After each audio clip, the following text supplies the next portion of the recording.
as we're getting situated and checking in with our body, just that reminder that it is really day to day. It can be helpful to have a ritual, a certain chair you sit in, a certain way that you sit. So certainly check into those, but then make the small adjustments that you need. Your body is sharing new information. You're brand new today. So how is it that you can take care of yourself? That really is part of our compassion check-in, just making sure that you're supporting your body in the best way that you can, moment to moment, day by day. And before we get situated today, I'm just going to share a little bit again about the Bramaviharas. They're these four faces of love. Sometimes that's the translation. And really, what a delight to think about four different facets or faces of love. But they're also sometimes called the four attitudes that bring peace of mind. And they're not things that we're trying to make ourselves feel per se. So sometimes we're trying to feel compassionate when we're actually feeling really irritated or angry with somebody or with ourselves. So we're not trying to override one feeling with the other. And that's actually less compassionate to ourselves. We're really giving ourselves permission to feel whatever we feel. Sometimes we're feeling pretty neutral. There's not a lot of feeling, and that's okay. Sometimes there's judgment, and we're saying, well, that doesn't feel like anything. I'm just right and they're wrong, or vice versa. Right. So all of that stuff is in the vein, in the landscape of feeling tone. And when we're working with feeling tone, it's really, really important that we're not trying to force a feeling out and replace it with a different one. It's so much about allowing ourselves to feel how we feel. And then adding layers where we can of these four facets of love or these four attitudes of peacefulness. And last week we worked with loving kindness a bit more. This week we're working with compassion. The next weeks we'll work with reciprocal joy and also equanimity. But I also wanted to share a little bit about what's sometimes called the near enemy and the far enemy. We're not talking about enemies like against each other, but that's just the title of them in Buddhist psychology. But the near enemy of compassion, or something that might feel compassionate, but isn't quite it, is pity. So, like, oh man, I feel so sorry for you, or I feel so sorry for myself. That is not the same thing as true compassion. And then the far side of it, something that is almost the opposite of compassion, sometimes we might think about it as like hatred, but it's more ill will. We're looking at ill will and or hard-heartedness, that cold indifference. I just don't care. And we can sometimes do that to ourselves. We're just, you know what, I just don't care. I just need to move on. And that might not even feel like cold indifference. It's just a pattern of behavior that keeps us safe from sometimes difficult feelings or suffering. Most humans are trying to avoid suffering and trying to find joy. That is a normal human behavior. But the one thing that the Buddha taught originally, first and foremost, is that suffering just exists, which sucks. That's not a fun part of the teaching, but it's true. You know, little things like, man, I ran out of toothpaste, how irritating, to really big things, really challenging things in our lives and in the world. So just that reminder that as we practice, we're practicing cultivating these attitudes rather than trying to feel the feeling in the moment. And little things like, oh man, I feel so sorry for you, that displaces us from feeling with somebody. That's not the same thing as empathy or compassion. And we often do that to ourselves. You know what? I just got to move on to the next thing. And we're disallowing the feeling to happen, especially when the feeling is uncomfortable or difficult. So, with that in mind, just a little bit more about the concept of it from the tradition that we practice, yoga and Buddhism, Buddhist psychology, but in also looking at just being a human. We're trying to figure out how do we live in this world and add these layers of our yoga practice that we can build physically. Moving energy through our body physically is really helpful. But then when we're still with ourselves, it's really important to be able to cultivate compassion. So it isn't just our inner critic yelling at us or yelling at other people in the world while we're sitting still. So with that, we'll go ahead and get situated and just begin the practice itself, which is the most important part. So I'll invite you to settle into your body, close your eyes, set your gaze downward, whatever feels good for your practice. You're welcome to check in with your shoulders, maybe making some neck rolls to find some softening. In these first few moments, just being with your body. So, not necessarily going to working with your mind right away and cultivating compassion, but just checking in. How is my body this morning? What does my breath feel like as it's moving? What kind of sounds are happening around me? Just checking in. What's my environment like? What's my inner landscape like?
And then from that check in, just this open awareness, noticing how your whole being is, noticing how your environment around you is affecting you.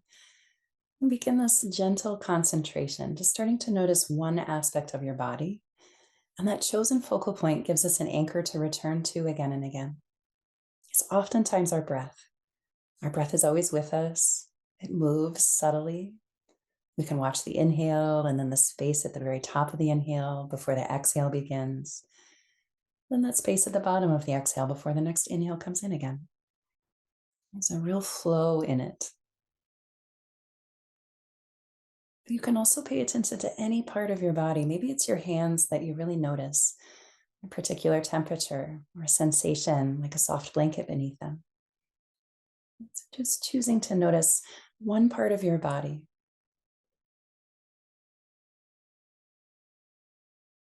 And you might even notice the rhythm of your breath, how it moves your hands, or how your heartbeat is also a part of this interplay of movement as your breath is moving.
Just breath by breath. What are you noticing in this moment? If your mind has wandered, you just really gently invite it back. Noticing again your breath, your body, the sensations you're feeling.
And this gentle concentration, this gentle effort of just bringing our attention back to our breath and body again and again is a form of compassion. So that our mind isn't just running off to the next thing and we feel like we have no control. We're not trying to control our thoughts or feelings.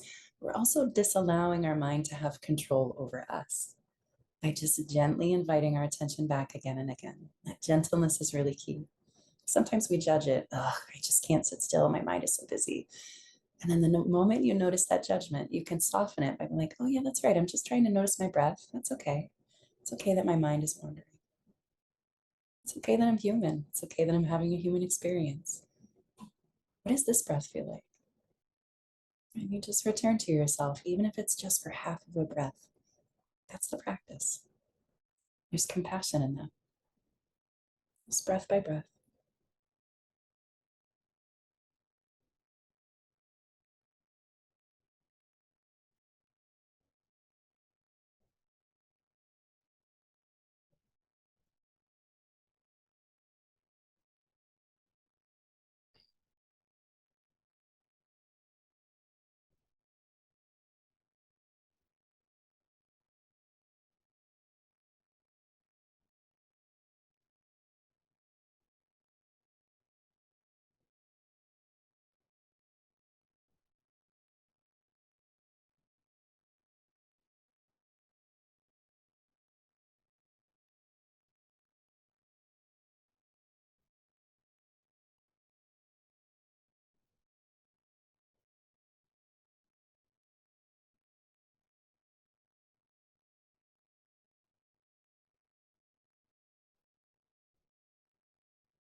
And from this gentle cultivation of just allowing yourself to feel how you feel, allowing yourself to show up exactly as you are, cultivating compassion in this really gentle and subtle way. Also invite us to move from this being with, starting to work with our mind a little bit. And this compassion, as we cultivate it within ourselves, we can then start to share it. And it's oftentimes easier to offer our compassion in places where we agree with the person or we love the other person.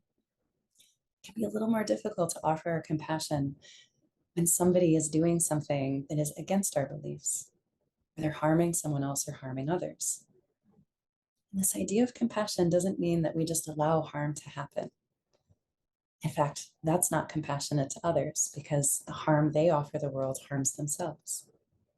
So there's a lot of layers within this, and we can't get to it in one simple morning.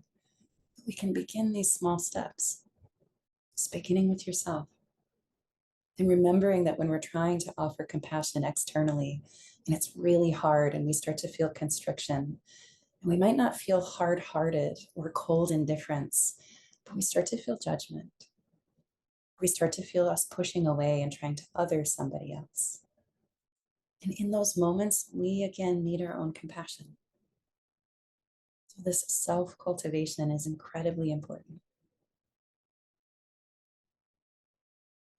And as long as you're feeling grounded in your body, your inner critic is a little bit curbed and soft, perhaps you're feeling really easeful.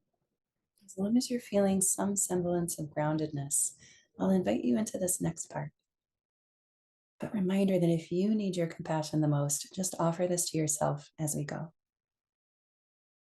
So it makes sense. Bring to mind somebody in your life that's going through a difficult time, but you really care for them. Maybe there's love there. Maybe there's a deep respect. Just bring this person to mind. It doesn't have to be a big event. It might be just somebody had a rough day yesterday in the office and you're just feeling something for them.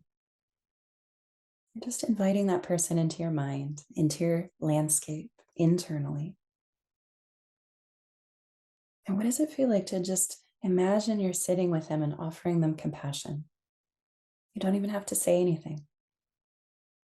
Sometimes that is the most compassionate thing, to actually not say something, and that can be difficult for some of us. What is it like to just sit with, imagining sitting with this person that you care for that's maybe having a bit of a struggle?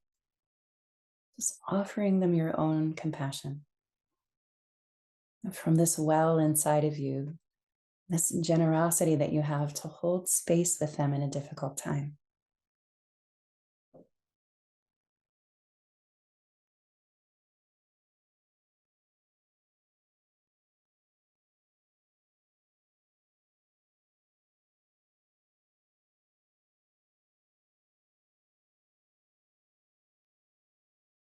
And just notice what comes up for you. If you're imagining sitting across from them and it feels uncomfortable, maybe imagining sitting next to them, or placing a hand on their shoulder.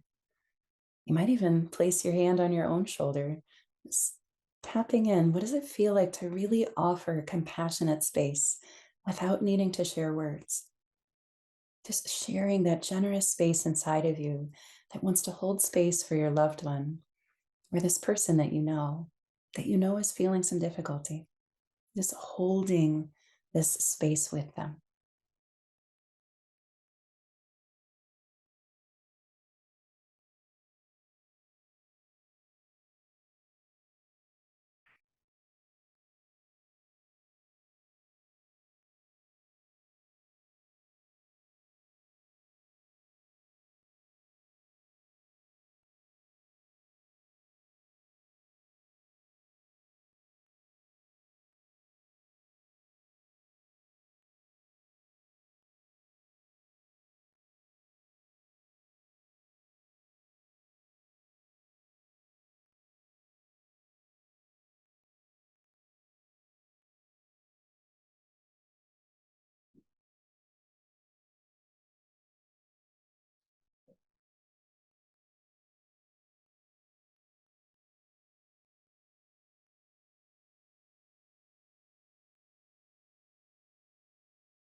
And sometimes compassion can mean taking action externally, physically.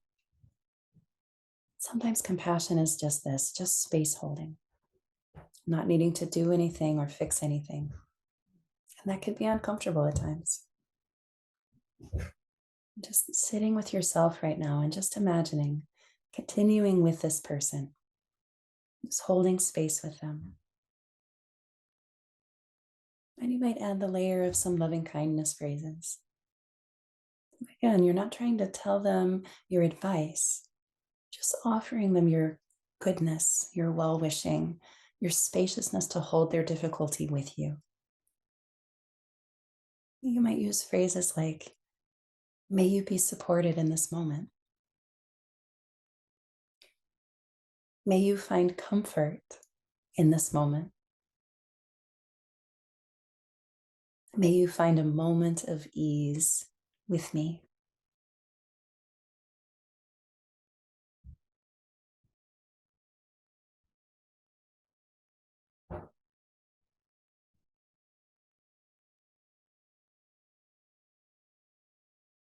May you have support. May you feel comfort in this moment. May we share a moment of ease together as we hold this space together.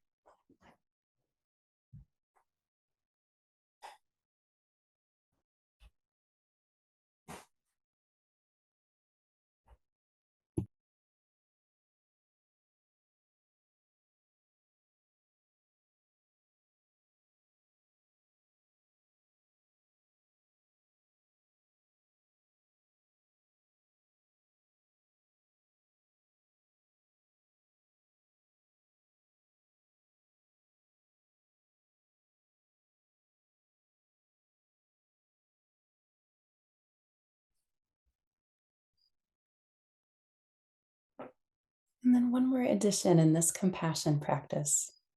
Reminder, you can just simply be with your body, just be with your breath. Even welcome to just turn the volume down and just stay with yourself if that's helpful. If you're using this working with meditation, guiding your mind in the direction of increasing your compassion, I'll invite you to bring to mind somebody that is a tiny bit difficult for you. I say a tiny bit because it's difficult to go from self to someone you care for to someone far, far away from you. It's maybe somebody in the office that you find small irritations with. They chew on the pen caps and it drives you crazy. It's some small irritation.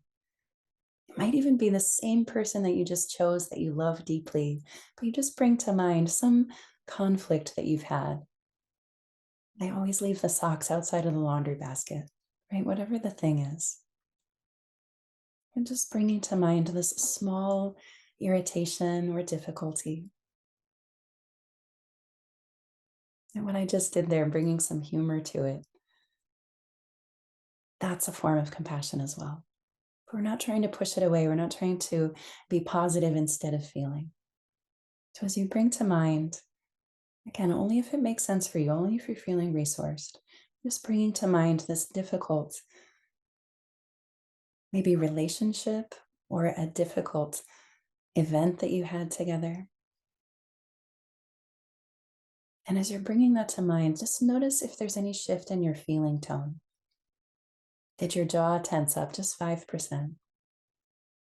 Did your body shift at all? Our body is constantly giving us information about how we feel. And the openness of compassion feels very different than the subtle closing of pity, the subtle closing of judgment, and the closed feeling of a cold indifference. It's the subtle things we're really looking for. So, what does it feel like as you bring to mind some small difficulty, some event that reminded you of how you felt irritated, frustrated?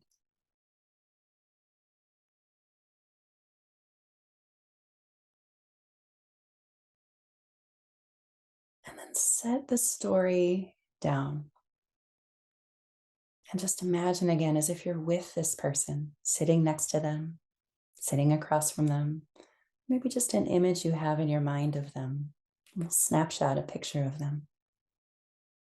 What does it feel like now to offer your compassion? Just imagining that you're holding open space for both of you just to be together and offering them the generosity that you have deep inside you to be kind, to be empathetic, to recognize that my reactivity and their reactivity often come from pain. And pain needs to be met with compassion in order to be transformed. How can I offer my compassion? What does it feel like to hold space for this in this small difficulty?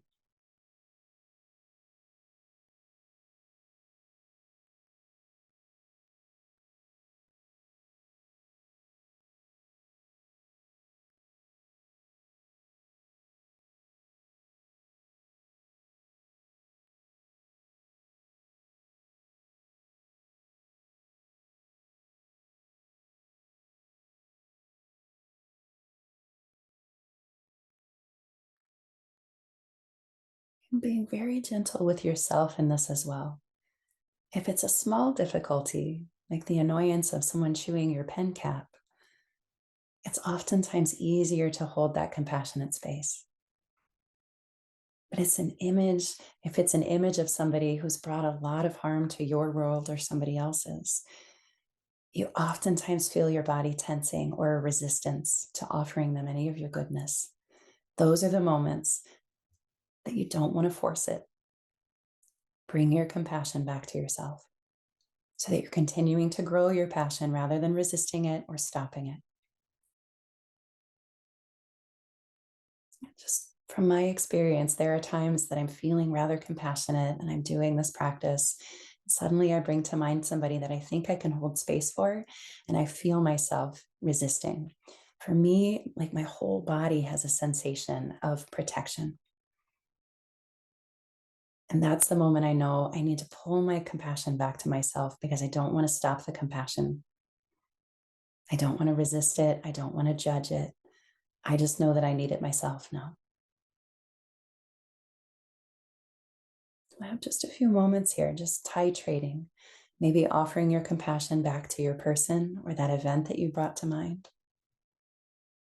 But if you feel any resistance, if you feel a lot of sorrow, or if you start to feel yourself numbing, numbing is kind of at the center of somewhere between pity and cold indifference. If you feel yourself numbing, you need your own compassion, just bringing it back. You might say something like, "Thank you, body, for breathing for me. Thank you, heart, for holding this space for me." Or just noticing again, just that simple rhythm of breath.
Just a few more moments here, just turning your compassion back to yourself.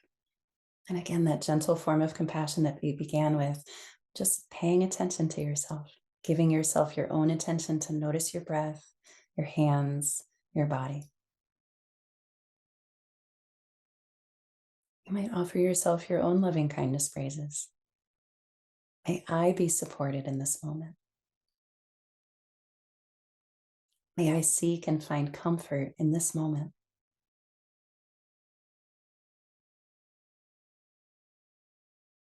With my next exhale, may I invite in some ease.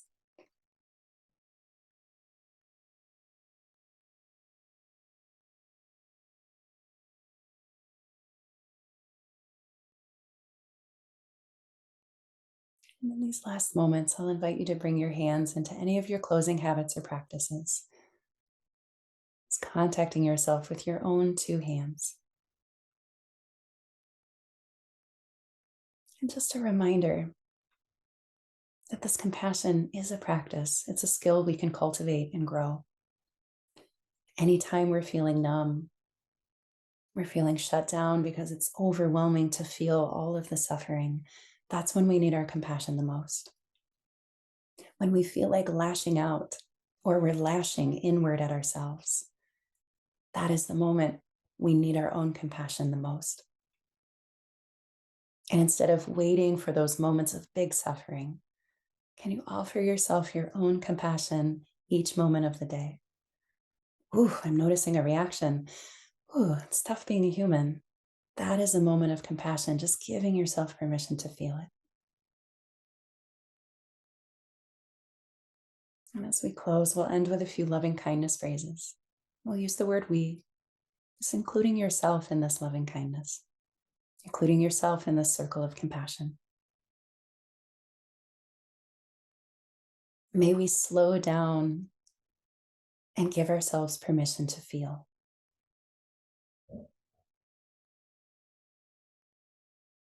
May we seek and find moments of comfort today.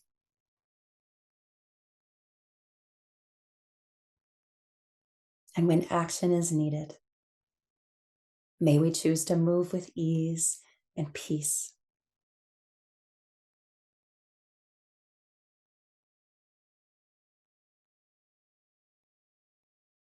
And take your time whenever you feel complete. You can open your eyes, find a little movement if that feels good for you. As always, take a moment to thank yourself just for setting aside the time, just for showing up